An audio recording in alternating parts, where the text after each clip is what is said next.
support that I stand here, right, to help Nigeria to build the future workforce.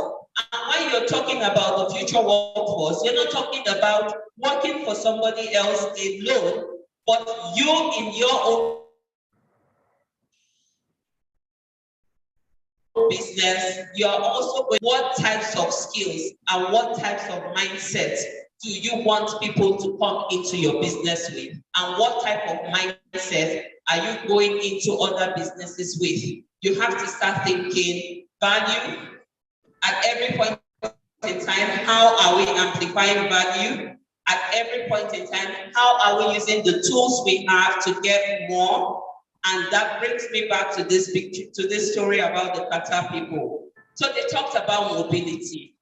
And they said, so what we're doing is that we're putting electronic gates on roads because we noticed, and this was, I think, utilized in Lagos a few years ago. I don't know why they don't do it anymore. In the morning, there are over 1 million cars behind a particular road between the hours of 6 a.m. and 9 a.m. And all the other roads are not used. We're not going to build more roads. We are going to create corridors of movement because we know where they're coming from, where they are going, and we're going to be providing alternatives. So guess what? Within those hours, the system shuts down particular roads and enables traffic in only one direction to do the evacuation of people that need to get from point A to point B, and then everything resorts back to normal, and then in the evening they do the reverse. What were they trying to achieve? Rather than people spend 4 hours to get home, we want to save 3 hours of people's time. That is what you call social responsibility. And sometimes we find ourselves in systems that are not big on social responsibility, but you as an individual creating opportunities for social responsibility and social action then becomes your own bread and butter. That's where you're making your money from, because you're selling your solutions and it works. If you have that type of solution and it does not work in Nigeria, go to Ghana, go and try it there. Go to Rwanda, go to Kenya, go to Ivory Coast, right? But don't sit in Nigeria and feel that whatever solution I come up with has to answer the problems of my society. No, you're all global citizens. Very soon, you won't require visa to go anywhere. And you can get to places right now, currently as you sit without visa. Because what you're going to do with visa is to go and spend your money. You can be making money without visa. Do you understand? By the time you make enough money, they will bring the visa to your house. Their ambassador will come and say, you are the one that's providing this solution. We want to give you honorary visa, right? But you need to take your destinies into your hands. You need to start asking yourself, how am I going to make money with this? What? This is one of the biggest tools you have in your hand. It's a computer, right? It can generate algorithms for you. It is your network. It is your network. It is not that, it's not for WhatsApp and Instagram. If you're getting on Instagram and you're spending more than 2 hours, you have to start asking yourself, how much has dropped in my account these 2 hours that I've spent on this list? Because most of the people that you're following there, by virtue of you, they are making money. So don't make your own money. Like going to the river to watch people fetching water and you don't have water to drink. You have to use the tool in your hand to generate your own income. Then you can come back. And when you get that income, I think it's going to lead just an icebreaker with all of you, with more structured notes that will be encapsulating everything that I have mentioned today as a story in a more structured course format that you can follow, but just know that digital economy cannot be taught in an academic, under like an academic tenet. It has to be practical. It has to boggle your mind. It has to challenge you to think. It has to expand your mind, because it is what it is. It is digital, and it has to give you room to start to practicalize immediately. So, ladies and gentlemen, I thank you very much for your attention. I'll take it.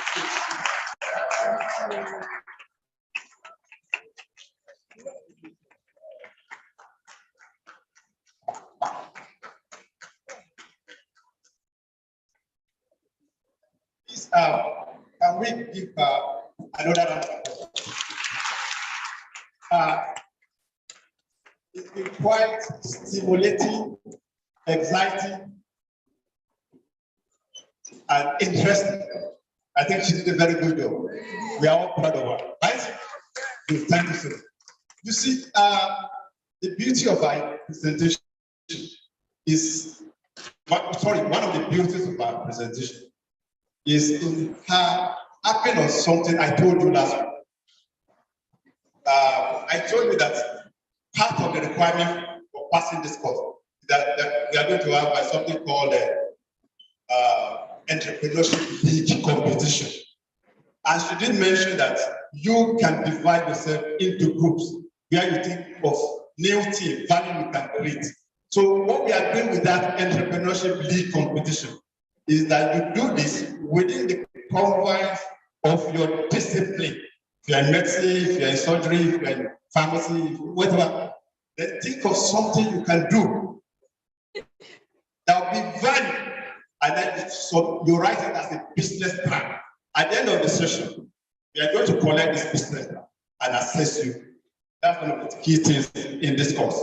Thank you so much, Ms. Abimbola, for that wonderful presentation. Okay, let me just talk about two things that I was able to gather from our presentation. First of all, she talked about value, visual value. We've been talking about it from day one. How many of you know the history of, I know you are not born there, so you will not know, Behaviorial. How many of you know Behaviorial? Yes, we know. It's collapsed now. But you know, when that business came into operation, it became the darling of passengers. In fact, it used to sell its tickets while other airlines could not even get one passenger. You know what it did? It created a significant value that people didn't know. What was it? At that material time, most airlines do have delayed operations. If they say they are taking up by 4, you see people at the airport by 6. Even maybe the pilot has not even arrived. So it was giving this delayed takeoff to passengers. And people were complaining. Nobody was ready to solve it. When the young guy came on board, he identified that this is a problem. This is a bot. The airlines are okay, they were flying safely. But you know, she's talking about bet. That was the bot that the MD of Behaviorial discovered.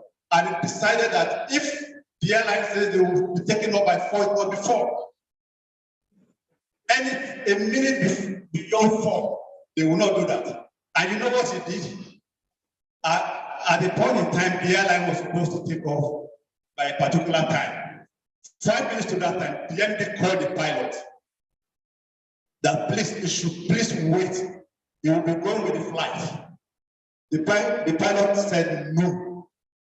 What you said is that we must take off exactly. He promoted the pilot. That was the value that David brought into the industry. And it became a huge thing. It became a huge success until it had that crash in 1995, I think. So, and then it's no longer in the business. Then we're also talking about thinking globally. Don't just think local. Fine, you can start from the local environment. But scale is the key thing. All this Facebook, Instagram, TikTok, they are what they are today because of the scale of the operation. Their business is global in nature. It is not localized. And most of these ideas came from the universities. You know, California, what's the name of that university? California something. Yeah, much of the development in this digital age come from that area. And most of them come from the university. So as university students, this is what you should be thinking about. How you can become the entrepreneurship hub, not just of Africa, of the world. Particularly in those things that are unique to us, that are not done here. You start with that. We don't have to be here, and China is dictating to us what we buy. They don't need all this things they are selling. We are the consumer, and they are creating jobs for their citizens here. Here we have job problem. So this is the failure of our thinking, the failure of our effort, that we cannot think of solutions to our own problem and create jobs for our people. I think we have spent so much time. Don't let me give another lecture. But I all believe we've had a very interesting time. But before we go into the next session, let's see whether we can take one or two questions from what I just said. Anybody? Questions? Yes, plenty. Yes, anybody? Yes, plenty. Yes. Please tell us your name, your department. My name is, okay, I wanted to say now first. Okay, thank you. Hello, my name is Michelle Onyedikachimas. You know, when she was saying about customer focus, when she was saying about solution value. Solution value. Remember you told us about Bellevue that came and even the MD had to promote the guy to disobey him because he remembered the instruction. Yeah. So when she was even saying about there's something against gathering of data. I run Abuja grocery. I sell Kwangedian and fufu for Benin. And sometimes I find it hard to attend to everybody because when it gets to a level, you might be getting older, I cannot deliver, you might not want it. So my question is, when you have gathered this value, do you understand when you have gathered this your data, how do you bring it back to this our Instagram with the audience? Thank you very much.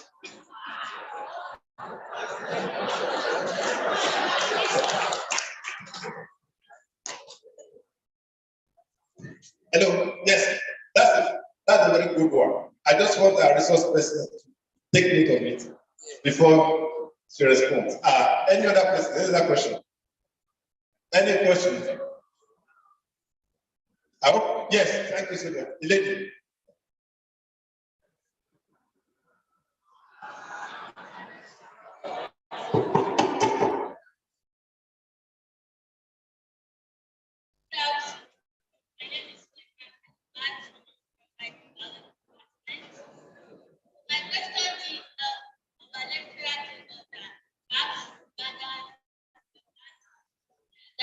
Everything.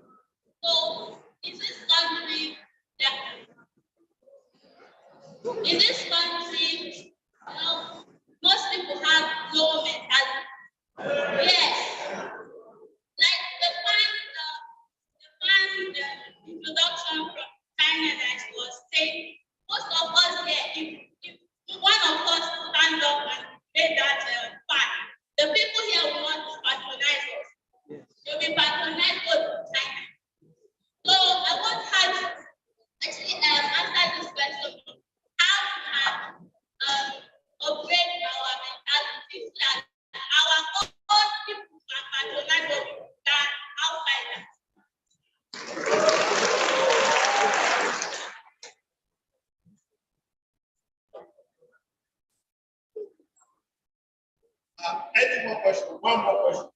confidence, but any. If there's none, then I will go back. Yeah, that's perfect.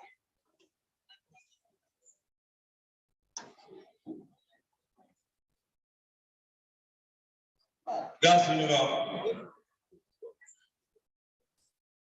So my question is about you talk about how we need to open our minds and getting different problems that we can solve. So I'm asking, as an entrepreneur, what's the idea? How do you get a team? How do you get people that you partner with in terms of grants, in terms of skill resource? How do you get a team? Thank you.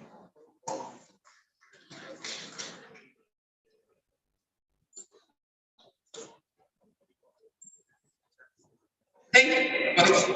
Sorry. Thank you for your questions. These are all brilliant questions. And to the gentleman about the business that you do, I must commend you. It's actually good to hear things like this, that you are actually doing your business and you still have the time to sit in a class like this. I can tell you for sure that there's a lot of good things ahead of you. And to answer your question, I would say that, so in the supply of pounded yam and fufu, right, you have your clients and there are issues around the frequency of supply as well as the timeliness of your supply. So when you're talking about data gathering, you need to supply on time. First and foremost, the people that are getting it, are they coming to offtake from you or you're sending it to them, right? If you're sending it to them, you need to understand the time that they want it to be delivered. So when somebody texts you to say, send me fufu or pounded yam, what time do you want it? Based on all this information you are gathering about your clients, you understand when they need it. Because I can be hungry and I'll order food. By the time the food arrives, I've eaten almost everything, half a bottle of granite, everything. When the food comes, it doesn't hold any value for me anymore. It's useless. You might say, tell somebody, come and eat this food. And guess what will happen? I'll never order from you again. So, and then when you do that, you're understanding your clients, you have them. You may not know who they are. One of the things to do with data gathering is enumeration. What the banks do, know your customer. Mr. A, Mr. B, Mr. C, Mr. D, Mr. E. The following week, you are looking at how often does Mr. A, B, C, D, E, how often do they order? So you are beginning to see the trend in their ordering. You are understanding their customer behavior and preference. That's the data that you are gathering.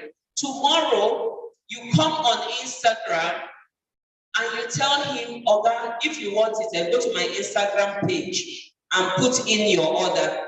On that Instagram page, you are tied in with your delivery guys that are delivering to these people. And they are telling you, since we started using your Instagram page, the delivery comes on time.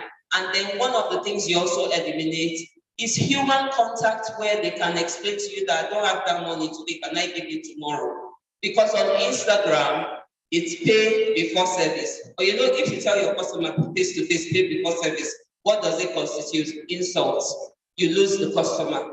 Do you understand? So you use your digital platform to structure your business, but that doesn't mean that you won't still have the human contact. Because for each person, instead of you laboring to say, oh, this, you have people that are arranging your order the way everybody wants their order and all that. You will spend 10% of the time you normally spend doing follow-up with your customers. I hope you got your order. I hope it arrived on time. I hope you like it. I hope you will recommend us to other people. The following week, instead of 14 people, you see 28 orders. You keep doing that. Before you know it, you're also training somebody that everybody will now know, apart from you, that is also saying, Oga, I hope we met your needs. I hope you are happy. If there's anything that happened that you didn't like, please tell us. You are fixing it, you are improving. By the end of the year, you are servicing 1,000 customers as against probably 20 customers that used to come, and you spend all that energy serving. You can serve more. That is driving skill.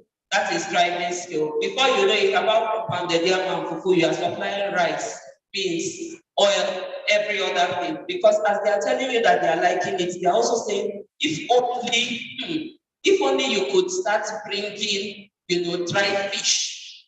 The next thing you order dry fish, you send. You advertise and say we have dry fish. People that went to go and order pounded yam, what do they see on your Instagram page?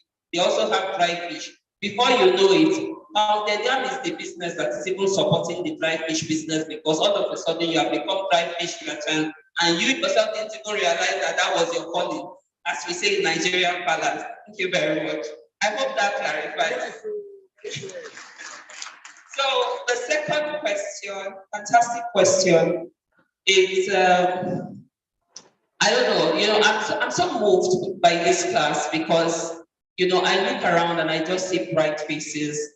And give a round of applause to my dear lady that asked the question, that is in class with her baby. Do you understand? Like, I like that about you. Like, we're learning this together. The baby too should get degree. Do you understand? So, yes, there's something that is very typical for Nigerians. It's brand affiliation, right? And that is why somebody will come and they will say this phone is a Samsung.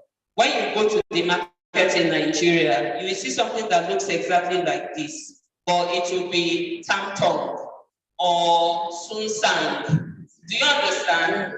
Why do you think that happens in Nigeria and a few other places? The Asians are also very good at it. Why do you think the Asians are the ones that taught us?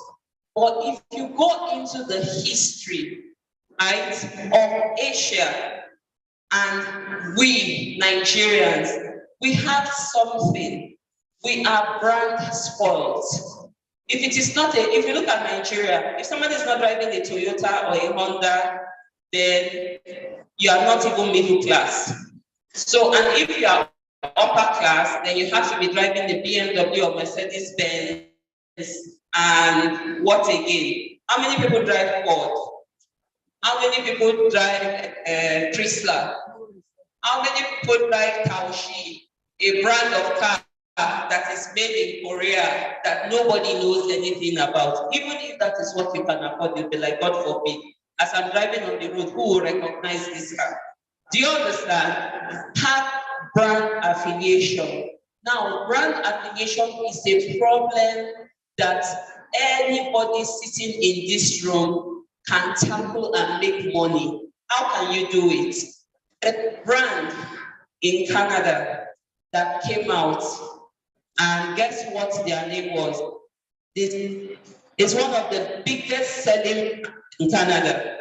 It's called No Name. That's their brand.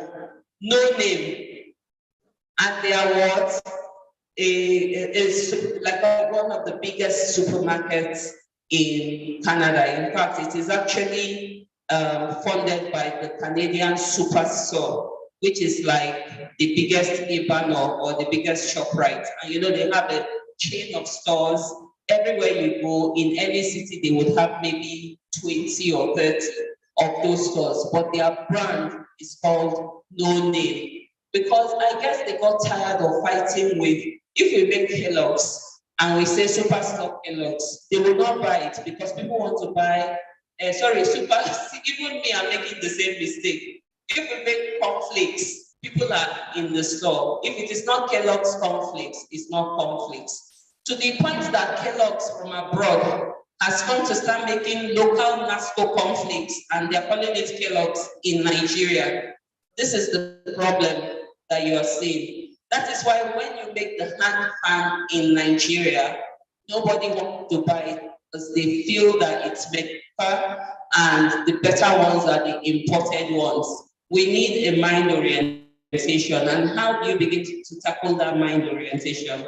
There are a few products trading globally on the Nigerian markets that are best in class in the world. The Nigerian cable.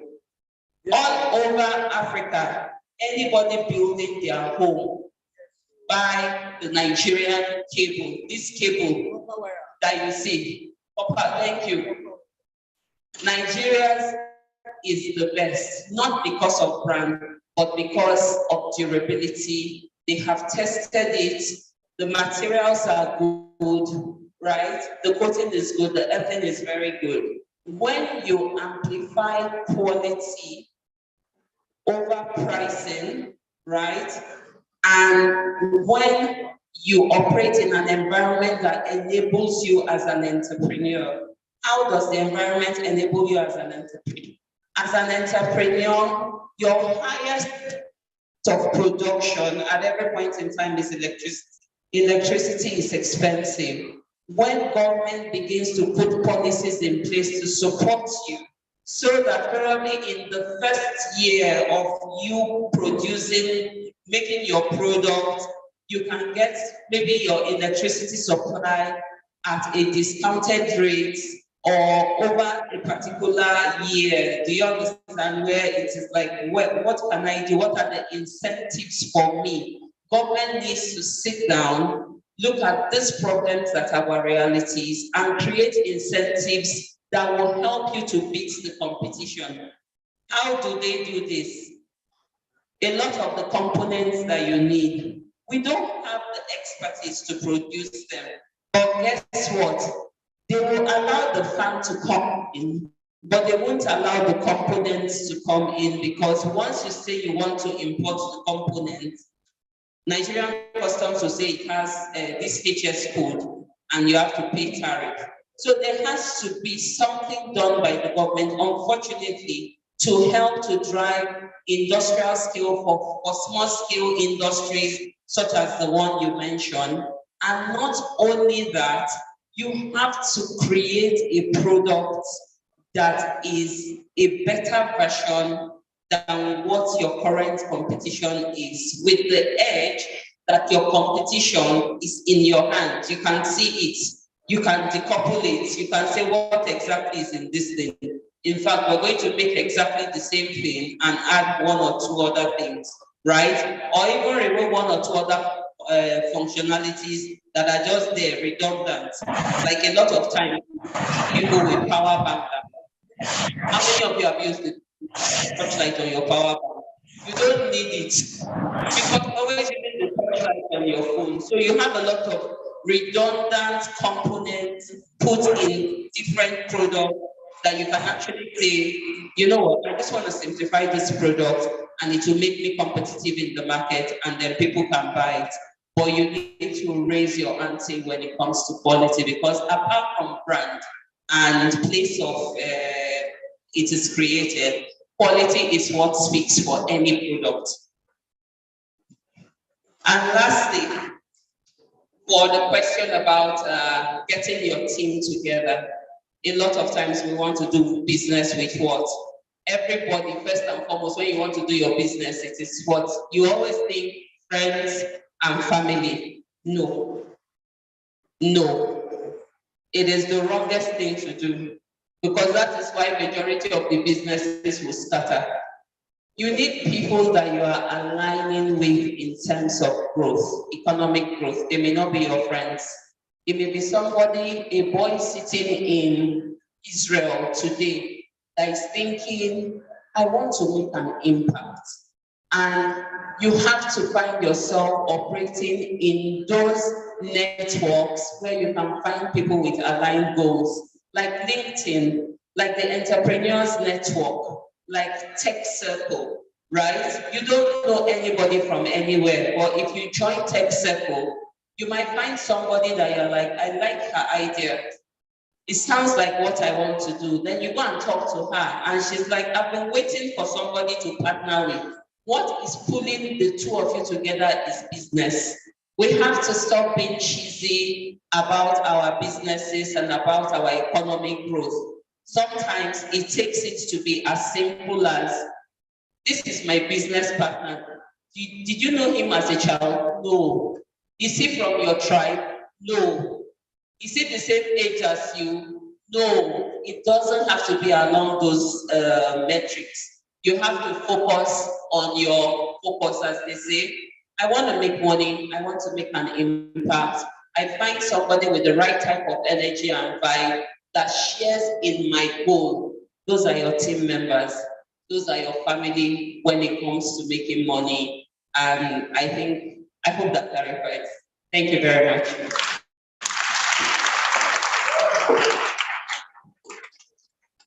Yeah, on this note, we have come to the end of this session.